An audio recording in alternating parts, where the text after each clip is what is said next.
Neftchi va Paxtakor jamoalari o'rtasidagi o'yindan so'ng Paxtakor hakamlar ustidan shikoyat kiritdi. O'zbekiston Superkubogi doirasida o'tkazilgan bahsda Paxtakor Neftchiga 0-1 hisobida mag'lub bo'ldi. Uchrashuvdan so'ng poytaxt klubi o'yindagi hakamlik bo'yicha rasmiy shikoyat bilan chiqdi.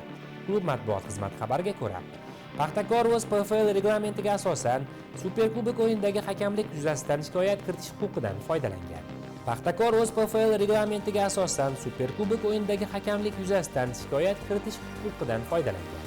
Bahsning 51-daqiqasida jamoa futbolchisi Ibrohim Ibragimov bergan zarbadan so'ng Neftchi himoyachisi Boyan Sigirov to'pni qo'li bilan qaytargan. Paxtakor klubi vakillarining fikricha, ushbu vaziyatda himoyachining qo'li notabiiy holatda bo'lgan va u tana hajmini kengaytirib turgan. Shunga qaramay uchrashuv bosh hakami hamda VAR tizimi vakillari ushbu epizodda qo'l bilan o'ynash holatini qayd etmadi. Paxtakor klubi aynan shu vaziyat yuzasidan hakamlar qarorini qayta ko'rib chiqishni so'rab murojaat qilmoqda.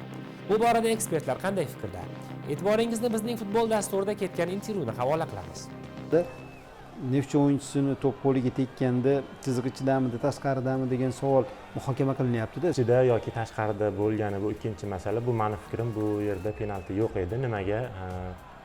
Oxirgi futbol qoidalariga qaraydigan bo'lsak, zarbadan oldin futbolchi qaysidir o'zini sherigiga qo'li bilan ko'rsatma berayotgan edi.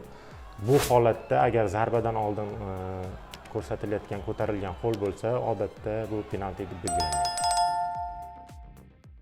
Azizlar, kanalimiz yangi. O'zbekiston futboliga oid eng so'nggi voqealar va yangiliklarni biz orqali kuzatib boring. Kanalga a'zo bo'lish va videoga o'z munosabatingizni bildirgan holda bizni qo'llab-quvvatlagan bo'lasiz. Obuna bo'lishni unutmang.